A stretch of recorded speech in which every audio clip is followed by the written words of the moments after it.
Hello, everyone, and welcome to this free training course, Don't Fail Your CISSP Exam, Proven Tips to Pass on Your First Try. If you're planning on taking your CISSP exam soon, then you're in the right place. My name is Jeff Peters. I'm the Director of Brand and Content Marketing here at Infosec Institute. We have a great hour or so of CISSP tips to share, so let's jump right in and meet our instructor. Steve Allen is a Senior Cybersecurity Instructor here at Infosec. There are a lot of things we could say about Steve, but I'll keep it focused on what you probably care about most. His CISSP Boot Camp students have an astonishing 95% pass rate. So that's the best of anyone I know. I'm not sure there's really a better person in the world you can turn to for advice on how to prepare for and pass your CISSP. So it should be a great session today. Just a couple of housekeeping notes before we get started. As I mentioned, Steve is one of the instructors for Infosec's 6-day CISSP Boot Camp. That's one of the most popular trainings we offer here at Infosec. If you're not familiar with Infosec Institute, we do cybersecurity training for certifications like CISSP. I've been doing those for more than 20 years. So Steve and I thought it would be best. Obviously, we only have an hour today. We don't have the full 6 days. Since he's got such a great pass rate, thought it would be great to focus this hour on the exam tips that he uses in that boot camp. Took some of the same slides and materials that he uses in the boot camp for the presentation today. So that's going to be the bulk of the presentation. We will have a couple of minutes up top just to talk about the CISSP in general. Then we're going to do some sample exam questions and then dive into the tips. At the end, we will have time for some Q&A. And then last thing, we have some free resources. So if you look at the resource section on the screen, we have our slides today with all of Steve's exam tips. We have a CISSP ebook. We have our salary guide, the ISC2 outline for the CISSP. All those are right there. So I encourage you to download those and check them out. And then if you want to learn more about the CISSP Boot Camp, if you like today's session, you want to enroll in a boot camp, we have a special offer for people at the end. But you can go ahead and click on that or click on the ad on the side and learn more about that popular boot camp that we offer. Well, with all that out of the way, let's get into it. Curious your thoughts on the CISSP, Steve. I guess from my perspective, if you look at this slide here, I think hiring managers really respect or turn to the CISSP because it combines the minimum 5 years of experience with those broad domains. So I see, like, as a hiring manager, I hear all the time, kind of the easy, I don't know if check the box is the right word, but an easy way to kind of validate someone has a broad set of skills and a certain level of experience. So that's why it's one of the most popular ones for hiring managers and US job postings. But anything you want to say about the CISSP in general to kick it off? It's definitely the gold standard. It's what everybody talks about. I know there's other certifications and I teach them, but this is the gold standard. This is the one that everybody wants to get to. And it's the one that means the most. I don't think it's the hardest of all the tests, but it's the most varied of all the tests. So it gives you a really good background. And some of these modules I just love teaching, especially like the encryption and things like that. So it's a lot of fun. I enjoy it. It's my favorite class to teach. Nice. We have just a couple of numbers here before we dive into, before I turn it over to Steve. Just if you're not too familiar with the CISSP, it is the most requested certification in US job openings. If you go to cyberseek.org, they have a heat map with all the job openings from the past year on there. As I mentioned, we have our salary guide. So obviously salary varies widely, but pretty highly compensated certification for a lot of the positions that are related to CISSP. And it's been around, just hit its 30th anniversary last year. So, more than 165,000 people. It's well established, gets updated every couple of years. Last update was in April 2024. So with that background out of the way, hopefully everyone's on the same page there. We can go ahead. I'll turn it over to you, Steve, to share your exam tips. Okay, well, we'll get to the slide in just a second. Yeah, as I mentioned, this is my favorite class to teach because it's so varied. But because it's varied, it allows you to be a little bit more, it's more fun, it's more entertaining, and it's not my most, can be an exciting class, which security stuff can be kind of boring sometimes. But I like it. But the CISSP is a level 3 for the US government, and it's a management and technical exam. I don't believe it's that technical anymore. There's a few questions will come up, but it's a matter of, like the test is, they'll give you a question and they'll give you 4 answers. and you only have to select the best answer out of the 4 they give you. The trouble is, some of those questions, all 4 can be correct. You just have to pick the best of the answers. Here's an example question I put together that kind of explains that. It says, which of the following best describes the total sum of 5 animals? 3 wolves running from rabbits. I guess, Monty Python rabbits, I guess. Dog feeding her kittens. Dogs with 3 puppies, and dogs feeding all her puppies. You could pick 5 animals from each of those. 3 wolves running from 2 rabbits. 5. A dog feeding 4 kittens. So this is, you're going to have to split hairs a little bit. So in this particular case, I would probably lean towards C, because dogs being plural and 3 puppies, it actually gives you a number of puppies. But I mean, D is a very valid answer too, a dog feeding her puppies. So this is why people, when they take the test, I warn people ahead of time, when they take the test, they're going to feel like they're failing. And they feel like they're failing because the test doesn't give you warm and fuzzies.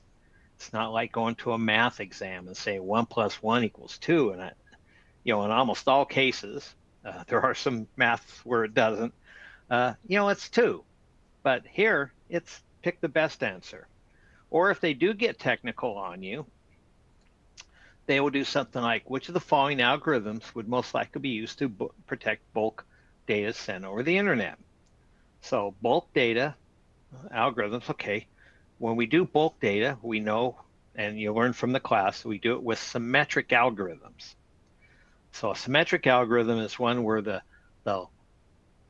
key is the same to encrypt as to unencrypt. So you're using the same key. That's, things like AES. Where asymmetrical, they have different keys. One key that unlocks it, only the other key can, or locks it, only the other key can unlock it.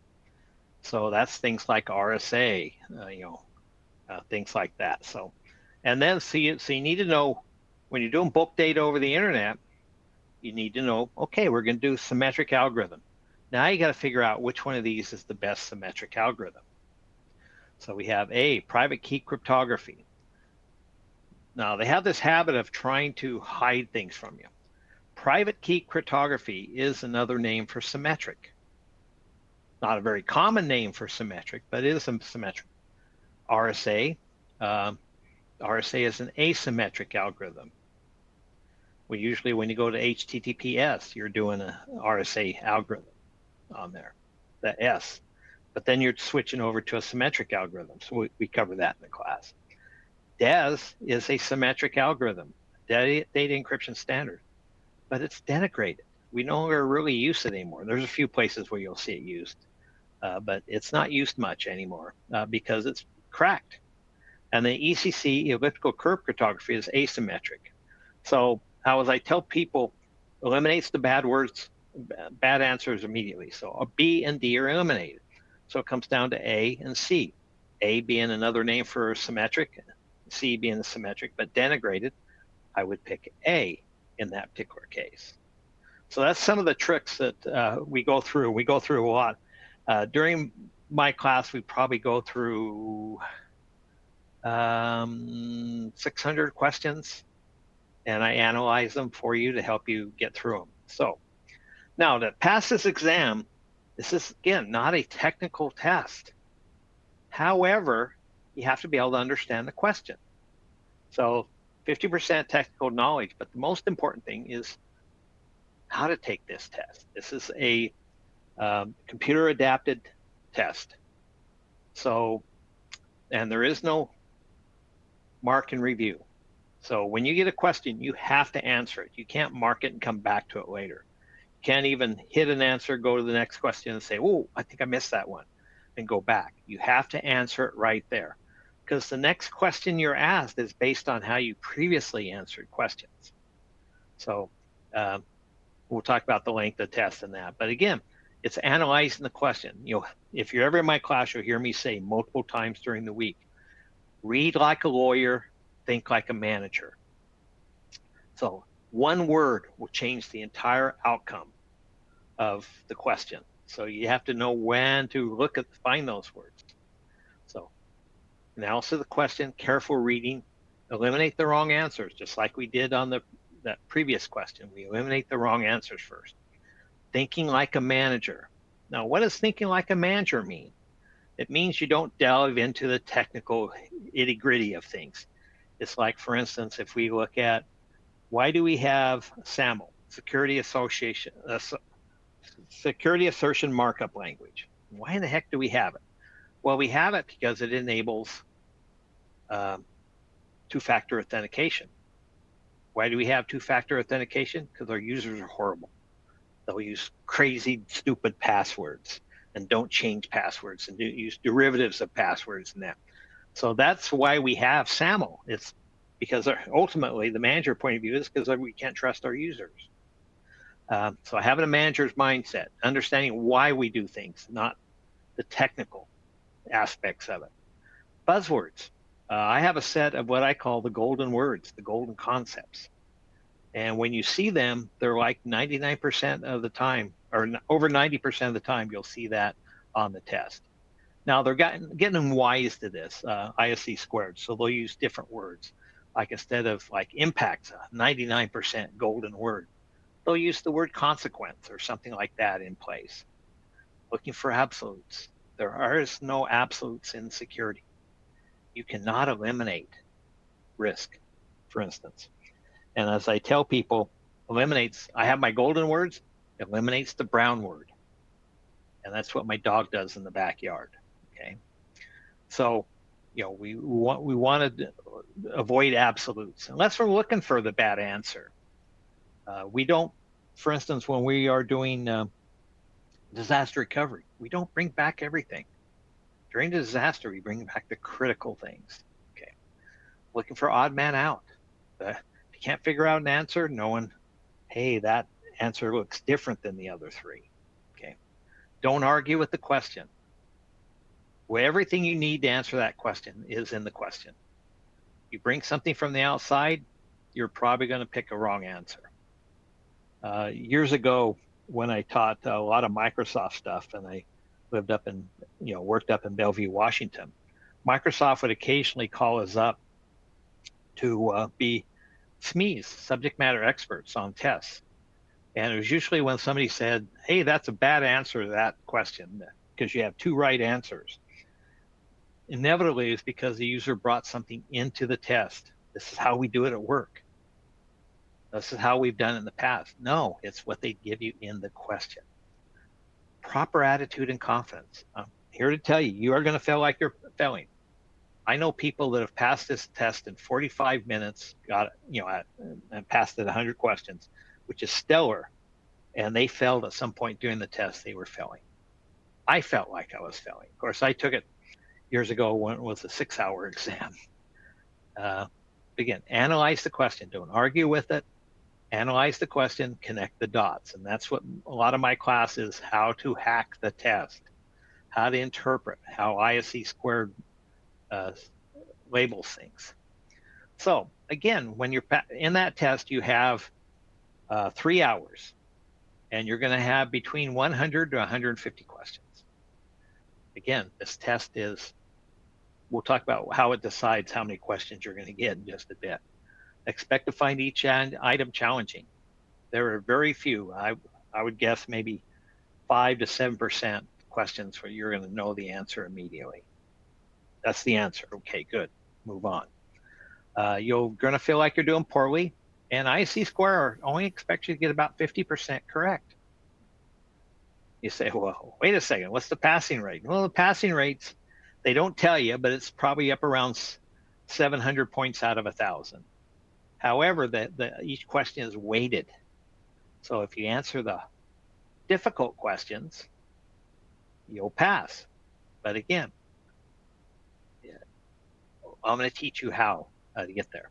So the exam will start with a medium difficult to answer question. If you get that right, maybe a few questions later, they will ask you a harder question on that same subject. If you get that right, they're never going to ask you another question on that subject again. If you get these wrong, the test platform is going to bounce around to understand your level of knowledge on that subject. So the stuff you're weak on, you'll get more questions on. This is what This is why the test can be a little brutal, because the stuff you know, you don't get many questions on. The stuff you don't know, they really hit you. Now, your abilities, you don't get the flag in review. Your ability is determined by answering those difficult questions. The exam is between 100 and 150 questions. You must.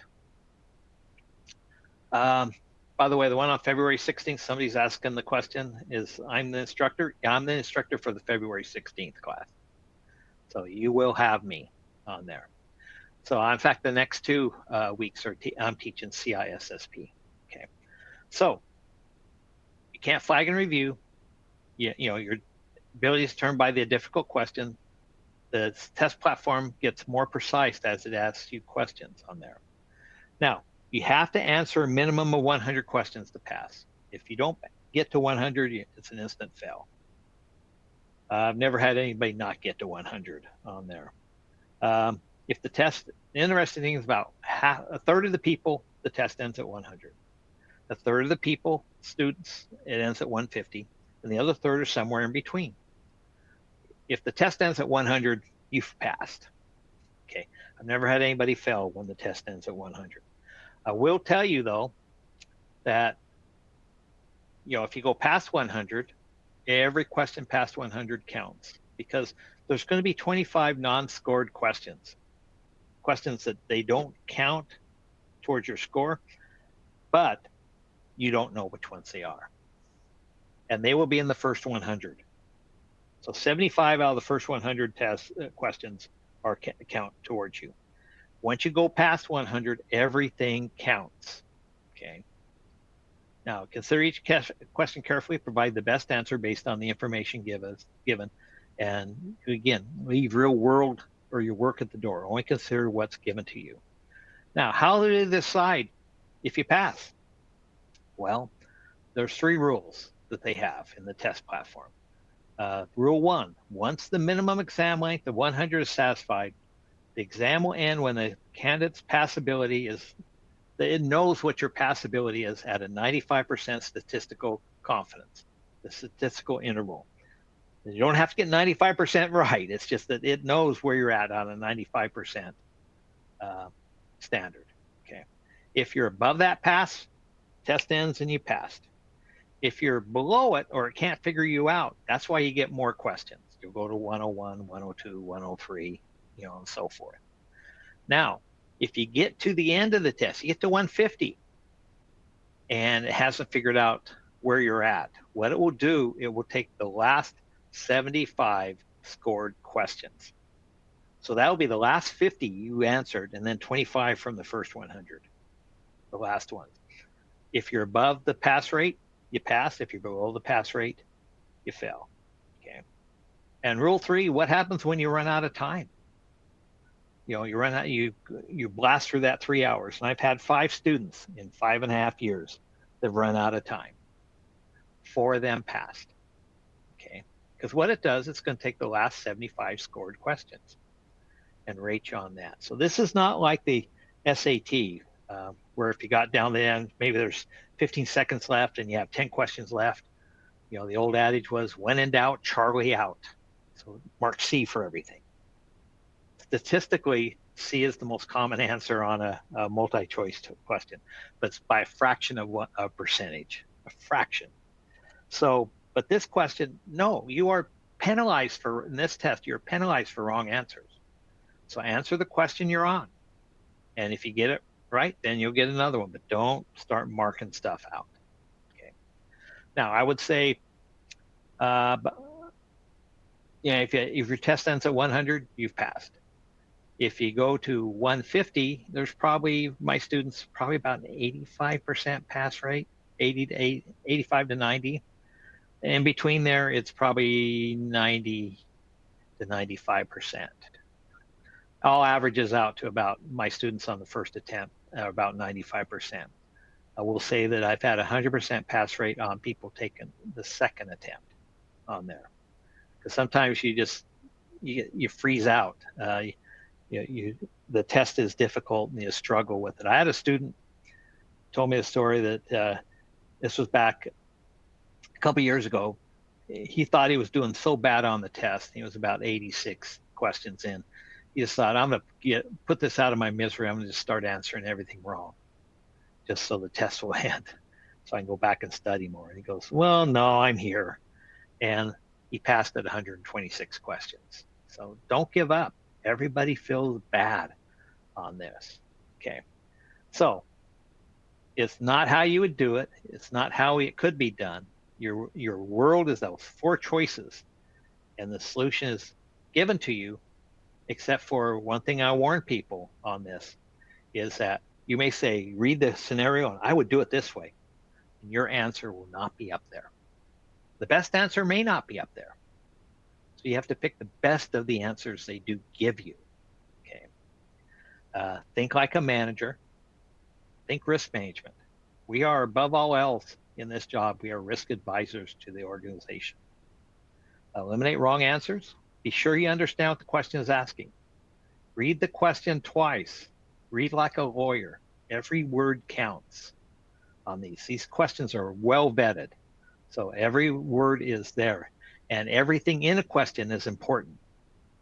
I have a practice question given the in the class where you spend half a paragraph talking about something, and then they get down to the nitty gritty and everybody forgets the first half and they miss the question because they forgot what was in the first half of the scenario. Okay. Don't second guess yourself. I tell people, go with your gut.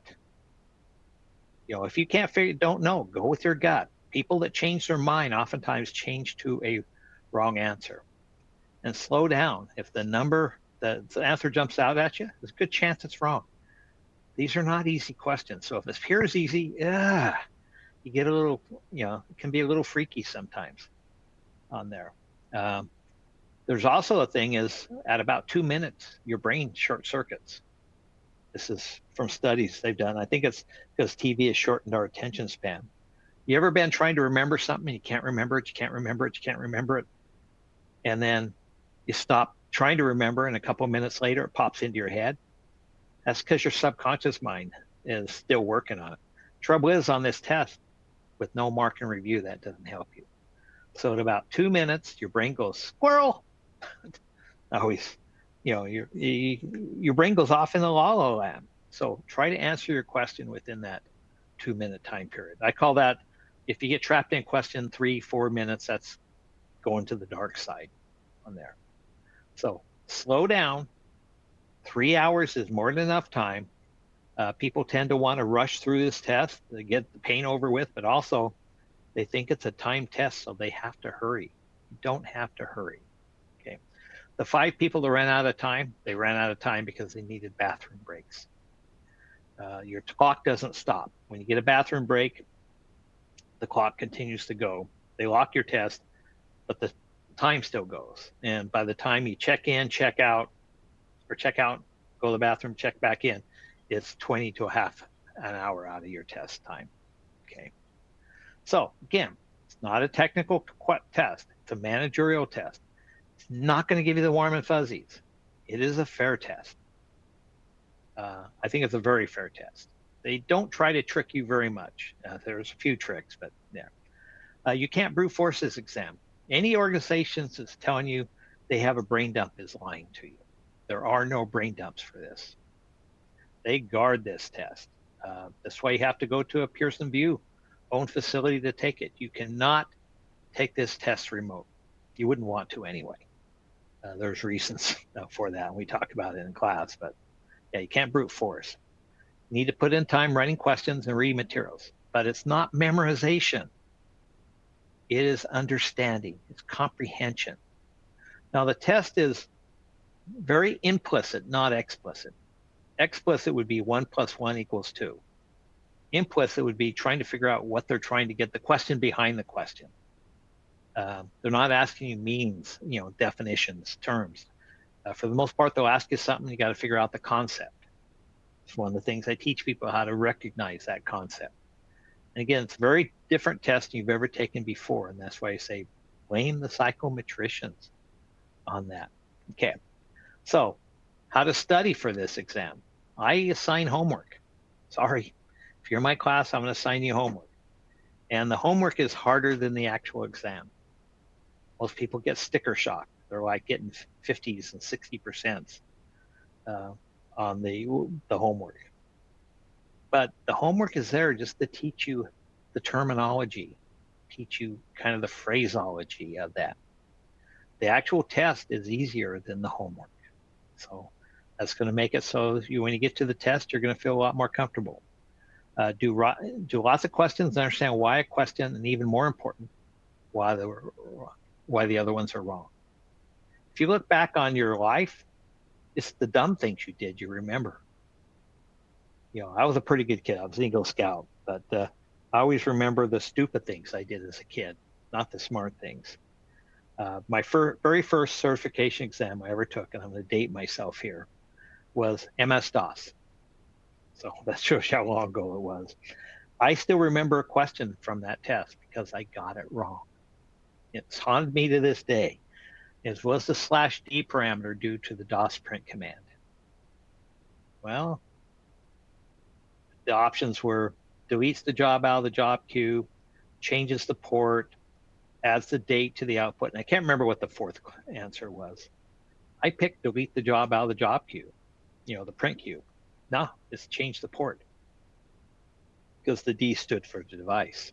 But they didn't tell you that in the test question. So you need to put in the time. Again, you'll have hundreds of questions available to you. I have a document that I give to the students called What to Study. And it basically gives the list of the materials that you should at least read through there. Like I have a document of how to explain GDPR to your 5-year-old. Because you're going to get 1 or 2 questions on GDPR, General Data Protection Requirements from the European Union. You're probably going to get questions on ISC Squared's Code of Ethics. I have a document for that. I have a document about what is a firewall. And the managers look at what a firewall is, things like that. So I have 185 megabytes zipped of extra material I give the students, and they can download it. Need to put in the time. Coursebook is good. Coursebook is way more technical than the test, though. Again, you can't brute force this exam. You have to understand what you're reading. And when you want to memorize something, mnemonics are a good way to memorize. Although, again, this test is not memorization. There are some little things that will help you answer a fair number of questions, like I have a mnemonic for the NIST risk management framework. And the mnemonic is Persian cats seldom implode after attacking mice. Kind of crazy, so it's a little easy to remember. Yeah, Persian cats seldom implode after attacking mice. Prepare, categorize, select, implement, assess, authorize, and monitor. Now, you're not going to get questions where it says put those in together, but it'll say you've just categorized your things. What do you do next? What do you use that categorization information for? Use it to select the proper controls. So it will help you give flow to a question. Again, you can't brute force this. So again, understanding, mnemonics help. And again, there's not a heck of a lot of mnemonics I can give you on that one, but it does, the ones I do have do help. Okay. So you're going to go take the test. You've signed up for it. By the way, I recommend a week to 2 weeks after the class to take your test. Give you time to get all your studying in. Give yourself time to internalize what you had in the class. So get a good night's sleep. When you sleep, your body does this thing called REM, or rapid eye movement, sleeping. That's when you dream, but it's also the time when your body has taken what you've learned from your short-term memory and embedding it into your long-term memory. So things like Ambience, things like sleeping aids, short circuit that product. Get to the test site early and study a bit to reload your short-term memory. Don't rely on your short-term memory because it tends to not do well under stress, and the test is a stress. But I have a document I give students. This is what to study before you walk into the test. The 20-page document, though, so get there a little early. If you're caffeinated while studying, be so for the test. Put your brain in the same chemical state it was when you studied. They've done all sorts of studies that show that's things. Now, you get there early, go to the restroom before you check in. Well, you can get a restroom, you can get a break mid-test, the clock doesn't stop. And relax a few moments before checking in. Remember to breathe. You want your blood going to your brain, not to your muscles as you tense up on there. And be prepared. They really do, they almost pat you down for this test to make sure you're not taking anything with you. They actually would take your glasses and put it on an electronic pad to see if there's electronics in it. So be prepared for that. Okay. Now, after check-in, they're going to take everything from you. So don't take study material into the test center. They'll give you a plastic worksheet and a marker. Okay. You'll sign in. You'll have a photo and palm print taken. The proctor will sign you in, and you have an NDA. You have 3 minutes to read and agree to that NDA. There's no way you can read it in 3 minutes. So you can go out to ISC Squared or Pearson VUE and read it ahead of time, but you're going to have to agree to it. What happens if you don't read it in that first, you don't agree in 3 minutes, you've just failed the test. You failed the most important question on the test, is do you agree to the NDA? Okay, but this is the time, take a minute of that and brain dump if you have to. Write down things like bib and no word, bell, no W, D, R, U. These are things, tricks I teach in the class, okay? But do not waste time reading the NDA. Do not cut it close. I've actually been in the test center when somebody didn't agree in time. Yeah, they can answer that for you, okay? Okay, so how to think like a manager. This is the 10 things to think about while you're taking your test. So how to think like a manager. Your role is that of a risk advisor. You do not fix problems. That's for your underlings to do. That's for your technicians and that to do it. You manage. This is why it's a manager test. You manage the process. Who's responsible for security? Surprisingly, it's not you. It's upper management. So that would give you a hint on a lot of questions. Knowing who's responsible, who's culpable negligence, that's senior management. How much security is enough? This is the loaded question because it's just enough. And it's based on the risk appetite of your organization and the cost benefit analysis. So if a risk is $1 million risk, I wouldn't spend $2 million mitigating that risk. Okay. All decisions start with risk management, and that starts with knowing what you have, evaluating your assets. You can't protect something you don't know you have. Okay. Think endgame. Why are we doing something? And this is a little bit about thinking like a manager and not going to the nitty gritty. Why do we have awareness training, for instance? It's not to teach anybody anything. It's to modify their behavior so they don't click that link. That's the ultimate goal we want. Security is more important than technology, and physical security is always your first choice. You can't have logical security without having physical security. You got to keep the barbarians at the gate. Okay, stay out of the weeds. Yeah. Most people that take this class do come at it from a technical background, and that can hurt you on this test. The students that handle the best statistically on this, English majors and lawyers, because they know how to read and they're not tied up in all the technical rigmarole of this. Again, this is a management test. Never bolt on security. You'll get sick and tired of me during the week saying no bolt-ons. You build it in because it can't be bypassed. So always choose an answer where you're building the security into it, not adding it on the outside. And a layered defense is always better. If somebody has to get through 3 fences as opposed to 1 fence, yeah, it's a little harder for them to get over 3. So it's always harder to break through 2 firewalls than it is 1 firewall, or a firewall and an IDS and things like that. Okay. So during the test, relax. I know it's tough. Take a big breath, relax, slow down. Again, I've had probably a couple thousand students take this test, and only 5 have run out of time. And they all were because they took a bathroom break or a water break. One person did. But you have to check out and then check back in. Okay, read the question carefully. Look for the qualifying words like most, best, first, especially if they hit you with a not or a least, because you got to answer the question opposite on there. Read all the answers.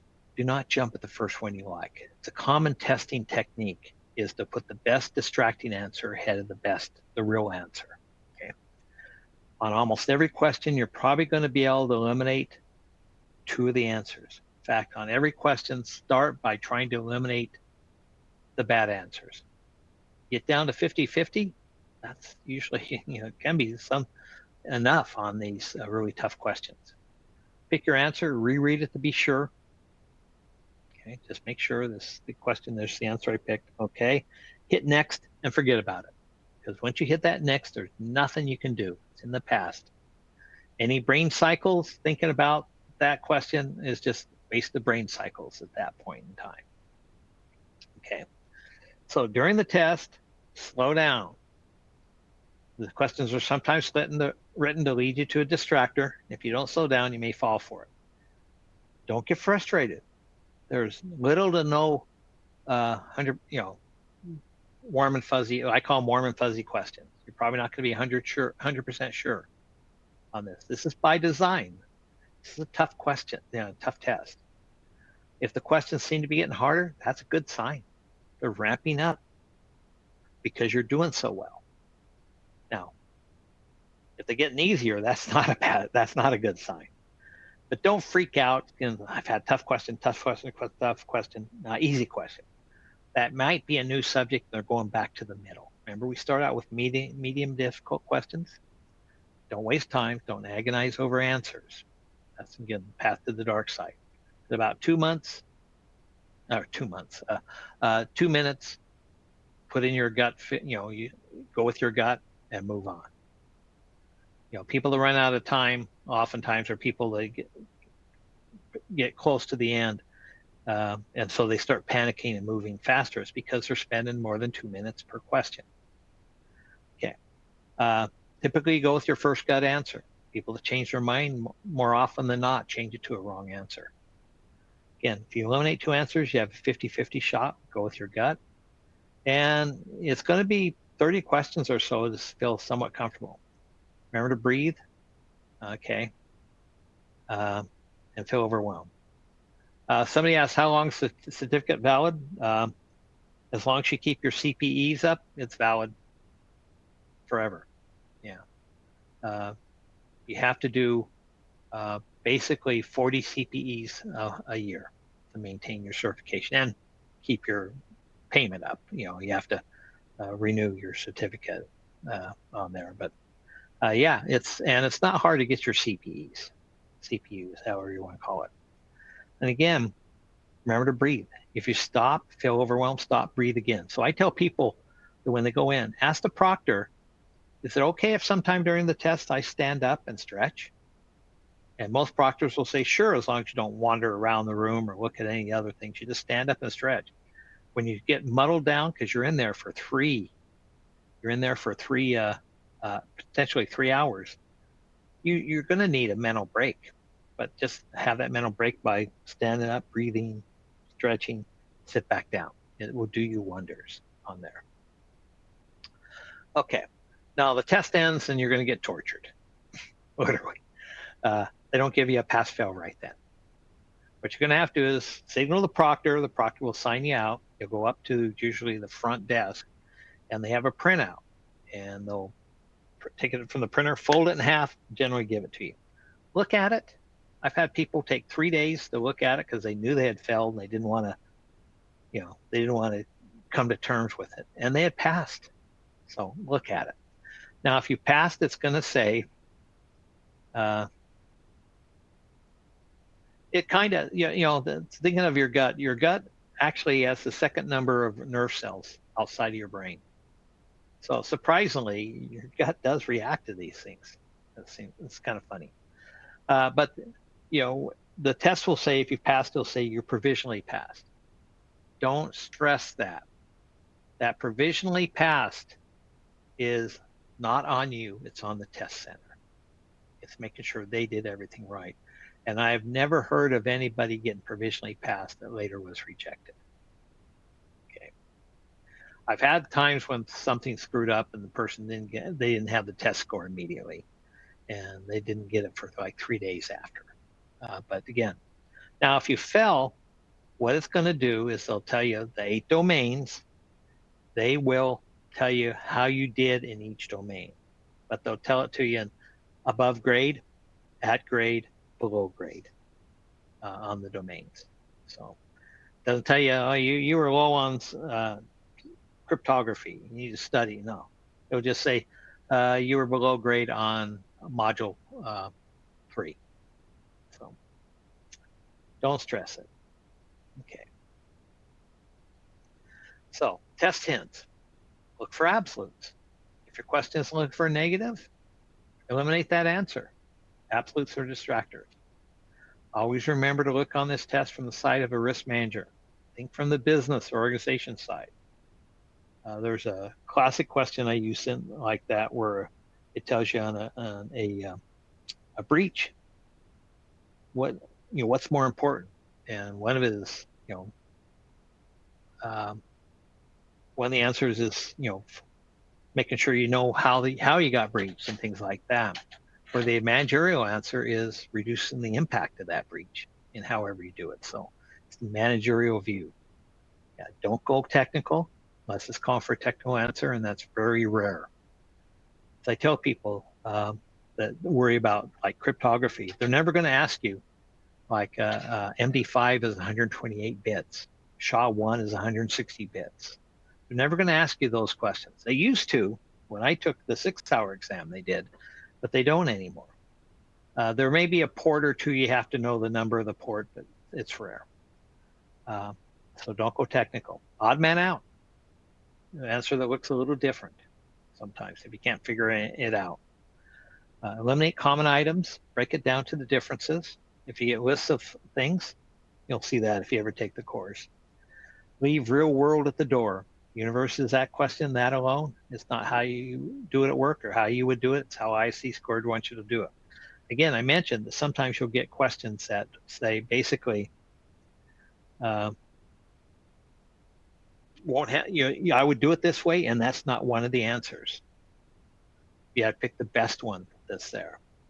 And don't let the test beat you down. Everybody I know that passed it thought they were failing at some point in the test. I did. And I've taken over 63, 64 certification exams in my life. Only failed one. I expected to fail on it because I didn't study for it. I wanted to know what to study. But I felt I was failing this exam. Okay. Now, I mentioned that there's what I call the golden words or the golden concepts. Here's a list of them. While they're not 100%, they're most often they have to be in the 90s. There is one of these that is 100% though. Business strategy, business goals, business objectives. You need to know what the business is doing. As I describe, analogy I use in the course is security is putting the glove onto the business. The glove doesn't tell the hand where to go. The hand tells the glove where to go. But we have to know, is that business welding or is that business gardening? Because I will build the glove differently for each of those two scenarios. So you have to know the business scenarios, goals, and objectives. So business is a golden word on this test. We are risk advisors. So risk is a golden word. Change management is always the answer. Out of several thousand students that have taken this test and other tests, CISM is the same way. Every time you see change management, it's the answer on a question. Nobody's ever told me differently. Classification, because that starts pretty much the risk management process. Documentation, accountability, impact, solid word. And any specific word that's in one of the questions is in the question, but only in one of the answers. Lean towards that answer. I also have a couple words that I consider my get out of jail free card words, which is appropriate and acceptable. Okay. Lean towards those answers. They don't put them on the golden words because it depends on context on those. But usually when you see them, that's a good thing. Okay. So I'm going to let Awesome. Jeff take over here. Yeah, we have about 15 minutes left, so we'll spend the rest of the time answering any questions you all have. So continue to fire them into the Q&A, and we'll try to get to all those. I'm just going to take 60 seconds here, tell you a little bit more about the CISSP boot camps that we have. Steve's talked a little bit about those. Those are those 6-day live boot camps, come with an exam voucher, an exam pass guarantee. So if you're one of those people who don't pass on your first attempt, you get a second attempt for free, as long as you meet the requirements for that. But just want to let everyone know that if you are interested in taking the CISSP Boot Camp, we do have a special offer for folks who enroll in either, Steve was talking about the February 16th course that he's teaching, but all the way through March. You'll get extended access to Infosec skills. So if you don't know what that is, it's just our on-demand course library. We have like 1,400 courses in there. So just a nice way for after you get your CISSP, if you want to start working towards those continuing education units that you need to get to maintain your cert, or you want to learn a new skill, like we have different new AI courses, cloud security, cybersecurity management, or you want to play around, do some more technical labs, you'll have 12 months access to that after your boot camp to play around and learn some stuff in there. So if anyone's curious, you can click on the boot camp links in the side over there and learn more about the boot camp, get pricing, all that good stuff. But yeah, I was actually curious myself. I guess maybe the first question, Steve, is, I've never taken a boot camp myself, so I'm curious. I mean, we had this hour here. I feel like I learned a lot about the exam. Like, is this typical of like what the 6 days would be, or can you maybe give more insight into like, what a boot camp, what schedule is like? So for the 6 days, I cover the materials that the IC squared says it's going to be on your test. So, and then I take it. Each module, I have basically a list of questions that we go through, and we analyze the questions on there. So, so you understand what ISC squared is looking for when they're asking a particular question. So we'll talk about it. I generally will let you guys answer, because again, I want you to make mistakes, but then I'll come in and we'll talk over why you would reject certain answers, why you would accept, why the answer is the correct one. Somebody says, okay, so got a question here. If you go with your gut, wouldn't the answer that stands out be first? Sometimes that is the question that you want to do. Looking for absolutes, that's like the word all, always. You bring back all processes in the disaster recovery. No, you don't bring back all of them, okay? You bring back the important things. I'm not going to bring back the website that signed up for the company Christmas party, in the disaster. I'm going to bring back the stuff that earns me money, okay? Reading the CISSP book, it is helpful, but it actually can, I think, mess with your head a little bit, because the book is much more difficult. The subject matter is more difficult than what's in the actual test. That's why the Wiley questions, the homework, is doing 20 questions per module out on the Wiley website, and it's harder than the actual CISSP course or test on there. I think they are sharing the slides. Yeah, you'll be able to download the slides and the other information, and same thing with like bootcamp pricing, more about the bootcamp. All that information is located in that related content section there. If you want to just check that out, encourage you to download the stuff now. But this will be on demand, so you can always come back in here and download it. But since you're in here now, might as well download it, and then you'll have that with you. Yeah, and while I can't, when we're doing the course, I can't give you the slides I work with. That's something we don't do, but between the 185 megabytes of zip files that I give you, you have everything. You'll have extra slide decks on, say, Kerberos, extra slide decks on biometrics. I mean, I overwhelm people with the stuff, but then I have that document that says, this is what I want you to study before you take the test. This is what's important on there, okay? Best study I've scheduled, take the exam March 11th, boot camp 16th. That's about the right time frame in there when you're scheduled for that.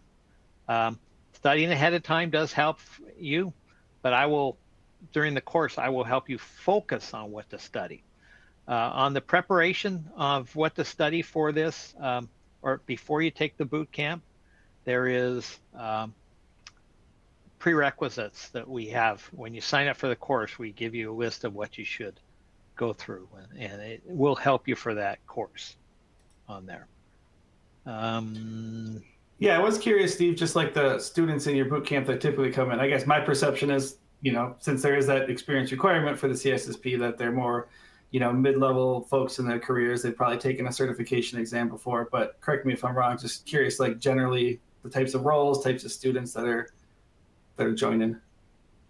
Yeah, it will help you get through these things. And if you look, somebody said, I don't know about CEUs, the course is worth 40 CEUs on other certifications. So ISECA will accept these CEUs for this course and things like that. So they're all kind of interrelated to each other on stuff like that. Yeah, and just because everyone in the audience can't see the questions, we had a question about continuing education units and if they can use this webinar to fulfill some of the other certifications. So yeah, I always tell people, like, for this case, for like Security Plus, to check with CompTIA about the specific requirements. But yeah, we've had in the past people take their certificate of completion and submit it for continuing education units all the time.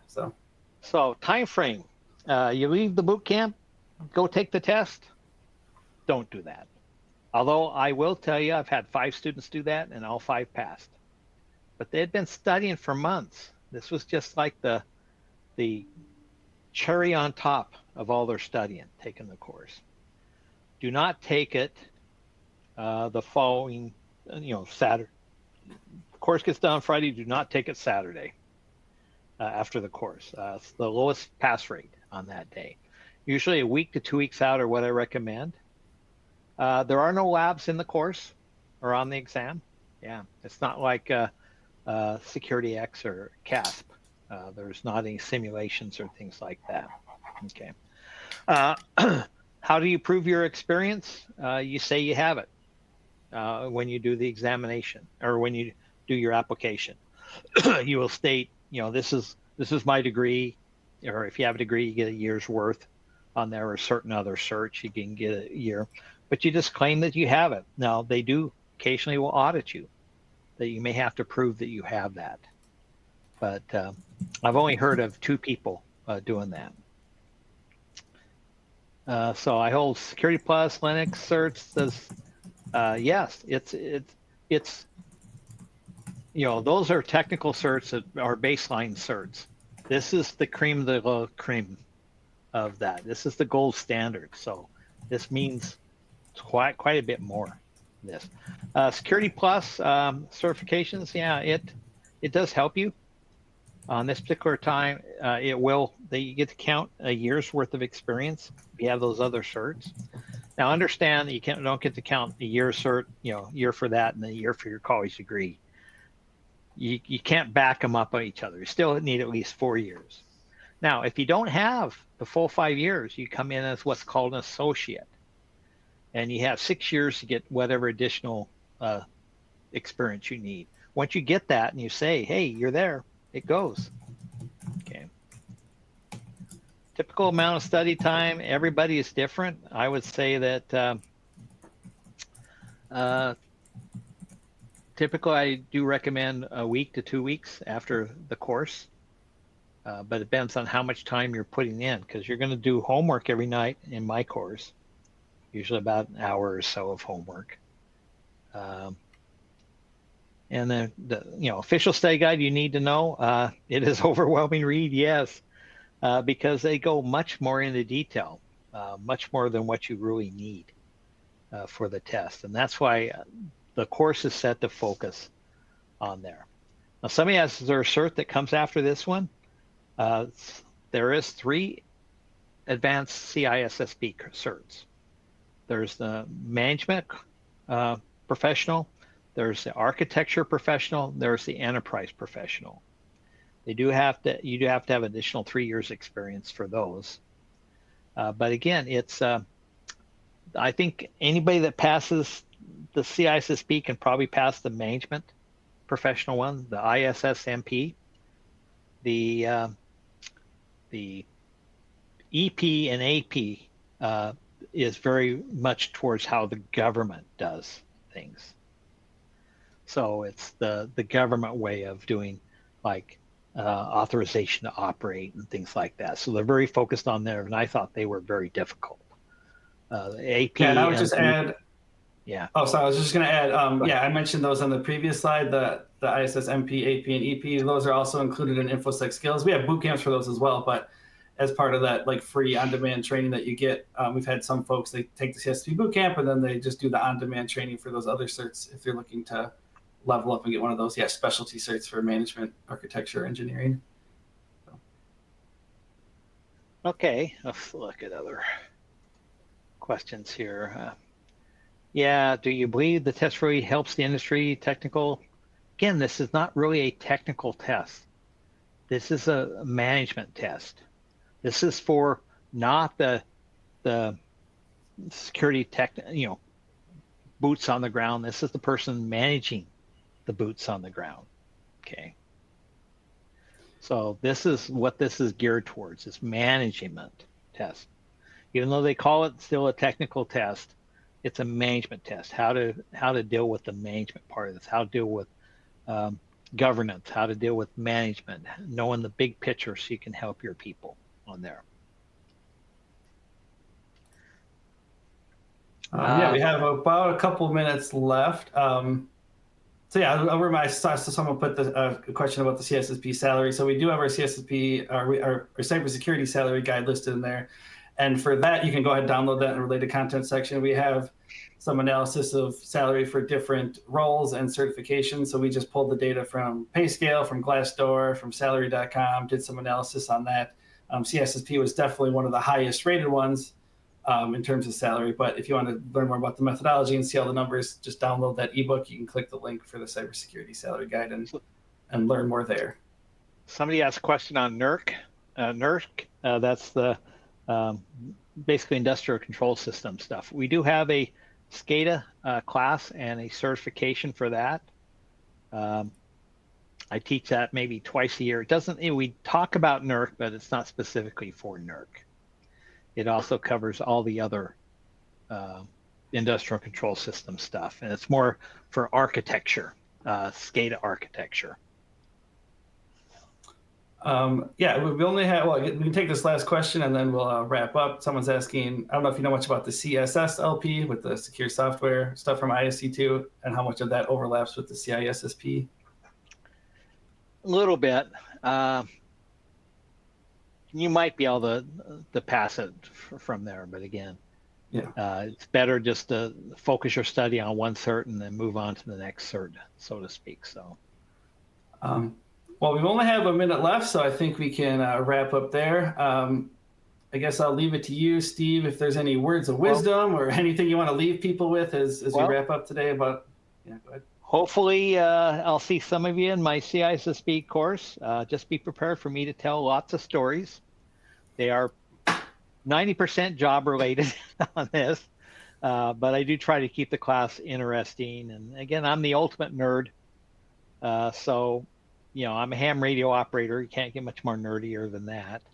But I also, I've got 40 years experience at this stuff, from everything from repairing hardware, component level repair, all the way to being a CISO, Chief Information Security Officer for the Idaho State Tax Commission here in Boise, Idaho. So.